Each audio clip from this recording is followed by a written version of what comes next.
Okay, so why is 70% of Spain empty? Is Spain, with Let's more than see. 47 million people and an economy of well over 1.2 trillion US dollars. Wait, Spain only has 47 million people? What?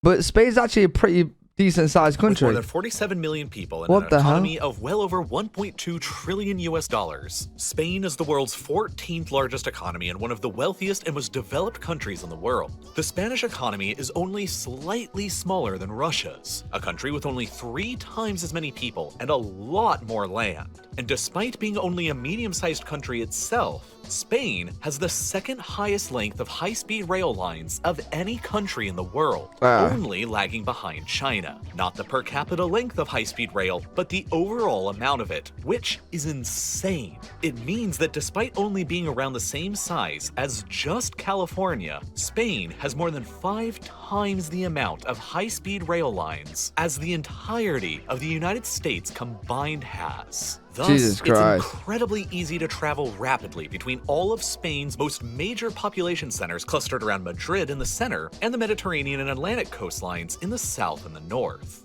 But here's the strange part. For Europe, Spain is a big country. Yep. It's nearly 4 times the size of England. Yep. And yet, England is home to 9 million more people That's than what Spain I'm is. saying. The population density of people in England is more than 4.5 times the density of people that's seen in Spain. And that's largely true across the entirety of Europe. And the big reason why is because there's a lot of empty land in Spain. Between Madrid in the center and the big cities on the coast where all those fancy high-speed rail lines connect to, the land is pretty much empty of people almost everywhere, forming this weird, vacant, donut-shaped population void throughout the entirety of the country's Wait, interior. what? There is, therefore, I've been to Barcelona. Pretty much I've only been to Barcelona in Spain. I've been to like this the other Spanish islands like Mallorca and stuff. But yeah, Barcelona is it's actually unreal. It's actually unreal. Such a beautiful city. the populated and developed Spain that we're all aware of and have maybe traveled to, like Barcelona, Madrid, or Valencia. And there's the empty and underdeveloped part of Spain that most of us are woefully unaware of. And the difference in population and area between these two sides of Spain, outside and within the donut void, are genuinely enormous and Wow. potentially catastrophic for the entire country. Wow. 90% of the Spanish population, more than 42 million people, live within just 30% of the country's What? total land, clustered around the big cities on the coasts and the notable anomalies of Madrid and Zaragoza in the center. And that means that just 10% of the Spanish population, or only about 4.7 million people, live within the remaining 70% of the country's total land area, within and around the empty donut shape. The population What? density of this so-called empty part of Spain that takes up 70% of the land is only about 18 people per square kilometer on average, which is unparalleled anywhere else in Western Europe. For comparison, that's pretty much the same density of people in Norway or the US state of Kansas. But then, there's certain areas within empty Spain that are substantially more empty than others. One of these areas is here, the Saranya-Celtiberica region spanning across many of Spain's internal provinces. See, that's this area massive. isn't small. It's roughly the same size as the US state of West Virginia or the Republic of Ireland. And yet, while those territories have populations of 1.8 million and 5 million people respectively, the Saranya-Celtiberica has little more than 503,000 residents. There's only 4 localities throughout this entire region with a population of greater than 20,000. Okay, I thought it was gonna say less than 500,000, but I suppose 500,000 is still like very small. Localities For the throughout this size. entire region with a population of greater than 20,000 people. And as a result, the average population density throughout it is only about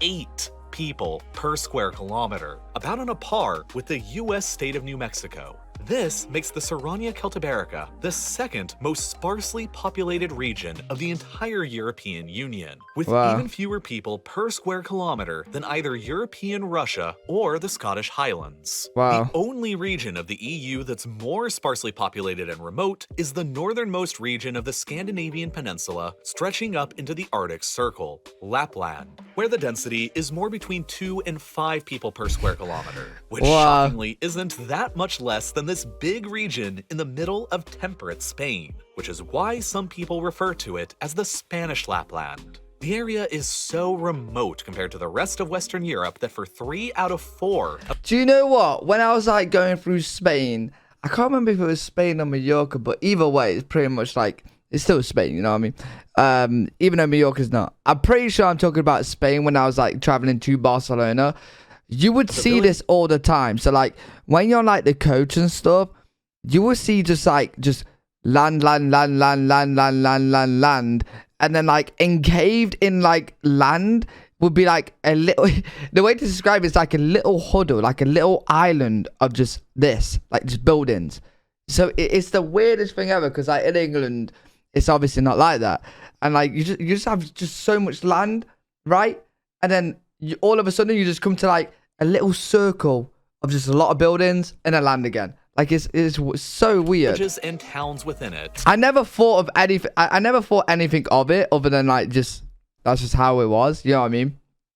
Until now. And now I'm like, why is it empty? It takes more than a 45-minute drive just to reach the nearest actual city. Mad. A big part of the reason why the specific area is so devoid of people is because of the Iberian System, a medium-altitude mountain range that stretches right through the center of Spain and the Sarania Celtiberica. Thus, the steep geography, the high average altitude, and the resulting dispersion of population centers across the limited inhabitable valleys of the area are among several of the natural explanations for the Sarania Celtiberica's relative underdevelopment. This is further enhanced by the fact that within just a 100-kilometer radius of the Iberian System mountains, you'll find the very large population centers of Madrid, Valencia, Zaragoza, and Bilbao. And these are far from the only mountains that limit the expansion of settlements within the country. There's also the Cantabrian Mountains in the northwest, the Pyrenees along the border with France, the Central System that cuts directly across the middle, and the Betic System that slices across the southeast. Spain is a very mountainous country, and as a result, it has the second highest average elevation of countries within the European Union, only remaining behind Austria, which is largely covered by the Alps. But mountains alone do not explain the whole story.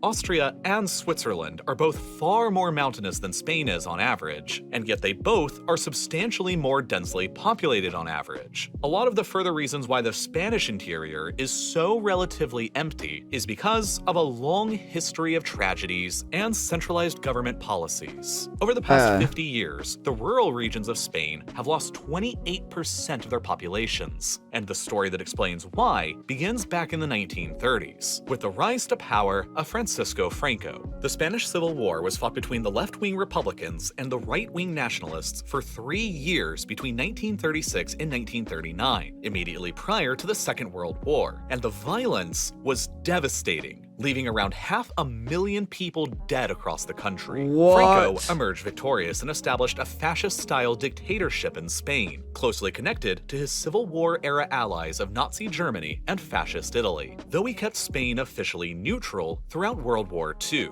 As a result, his dictatorship survived the war, and Spain continued to effectively function as an authoritarian right-wing police state for decades until his death 30 years later in 1975.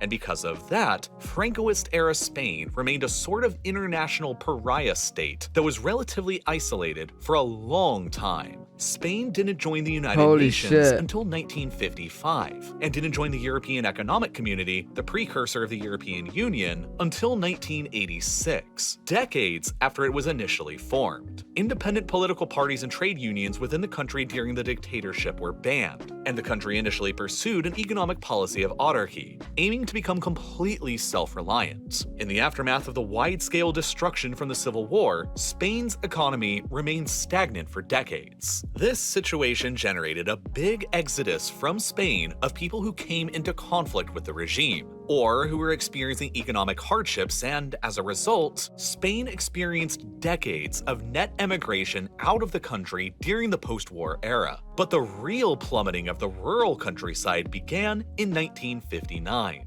After Franco introduced the Plan de Estabilización. These were free market and industrial reforms that completely transformed the previously archaic and stagnant Spanish economy almost overnight. Huge foreign investment came in, and industrial areas around the Basque Country, the northern coast, Barcelona, and Madrid exploded with development, jobs, and opportunities that attracted millions of eager young Spaniards from across the countryside, which gradually fell behind and became neglected. To put the sheer pace of industrialization into context. But why would you just not like start building in the empty? Like, I don't understand that. In 1946, just after it's such World a big War country. II, the entire country of Spain had only 72,000 private cars. Just 20 years later, in 1966, there were well over 1 million cars within the country. Spain suddenly became the second fastest growing economy in the entire world during the 1960s. I suppose it's still growing. Only behind Japan.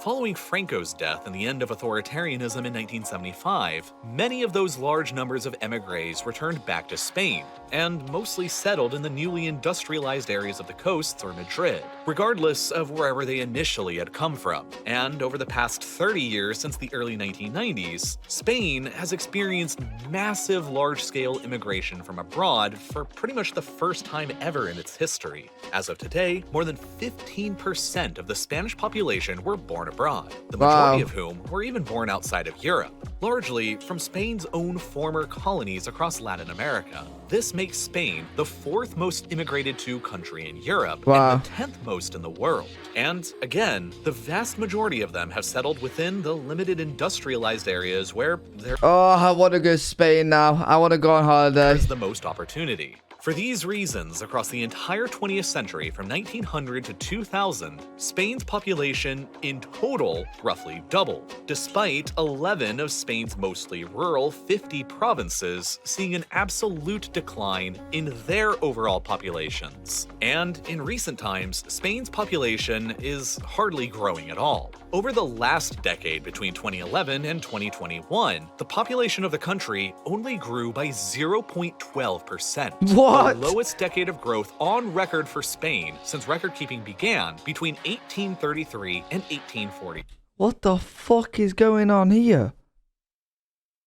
That is due between 1833 and 1846. Much of that is due to Spain's incredibly low fertility rate, which many demographers blame on Spain's substantial lack of any serious family support policy. Of all the countries of Western Europe, Spain spends the least amount on family support, limited to only 0.5% of GDP. To put that into perspective, a Spanish family would need to have 57 children just in order to experience the same level of financial support that a family with only 3 children would receive in Luxembourg. These are all of the factors that have contributed to the long hollowing out of the rural part of Spain over decades, like the province of Teruel, a large amount of which is within the aforementioned Serrania Celtiberica. Just look at this chart of Teruel's population over time, which remained fairly static until right here between 1960 and 1970, which was precisely when Franco's industrialization program first took off. Now, Teruel has only half the amount of people that it had a century ago, as tens of thousands emigrated away for better opportunities, leaving behind their tiny villages where the living conditions were often difficult, with cold winters high up in the mountains and only very basic amenities and infrastructure. And that lack of investment into infrastructure here continues. 40% of the small population that remains in Teruel continues to lack any kind of internet broadband coverage, and the province only has a single ultra-slow train that travels at just 30 kilometers an hour through it, which became a bit of a meme on Spanish social media after this video showed even a tractor overtaking it. And this is all a very far cry from the more developed parts of Spain like Madrid, widely regarded as a major tech hub for the entire entire European continent, with high-speed rail lines traveling 10 times faster than the slow-moving train through Teruel. No Lack way. of investment and infrastructure in these kinds of rural No communities way. continues to make them less attractive places to live in.